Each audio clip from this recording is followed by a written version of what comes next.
Adat dan budaya Palembang saat ini sebagian mulai ditinggalkan oleh masyarakat, terutama generasi muda.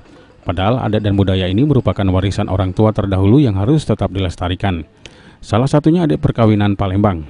Adat perkawinan Palembang memiliki rangkaian prosesi yang khas, seperti yang terlihat di Rumah Limas di Jalan Demang Lebar Daun ini.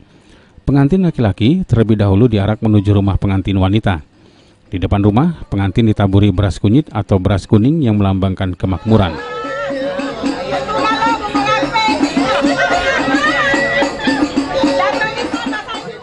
Akhirnya pengantin pun bertemu dengan pengantin wanita yang telah menunggu di kamar. Keduanya didampingi keluarga masing-masing menuju singgasana atau tempat dilangsungkannya resepsi pernikahan. Ciri khas adat perkawinan Palembang adalah pengantin ikut menari pagar pengantin.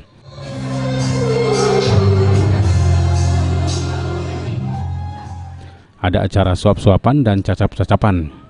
Setelah itu diakhiri dengan makan hidangan atau makan bersama dalam bentuk lingkaran. Satu lingkaran biasanya terdiri dari 8 sampai 10 orang.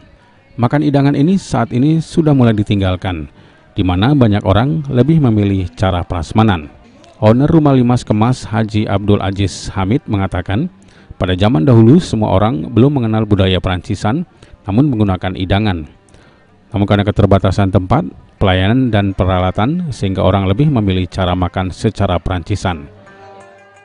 Kalau dulu rata-rata tidak mengenal masalah budaya Perancis, semuanya pakai hidangan dulu Pak. Sekarang mungkin keterbatasan tempat, keterbatasan pengurus, ya, semua itu yang kendalanya Pak.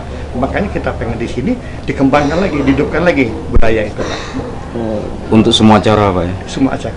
Pak, menunya apa aja nih Pak? Menunya ada 4-5 macam, ya termasuk mandi, ya semasa ada ayam, termasuk opor, berisi minyak. Ketua DPC Asosiasi Perusahaan Jasa Boga Indonesia Palembang, Sulaiha, mengatakan sebagian masyarakat Palembang saat ini masih banyak yang belum mengetahui bahwa Palembang memiliki adat dan budaya lama yang perlu dilestarikan. Di antaranya ada perkawinan dan juga makan hidangan.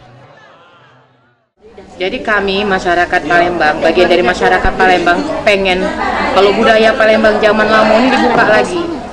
Nah, jadi kami juga kepengen masyarakat-masyarakat yang selama ini tidak tahu bahwa kita sendiri dari budaya Palembang ini ada budaya lama yang harus kita balikan kembali. Wibisono, PAL TV.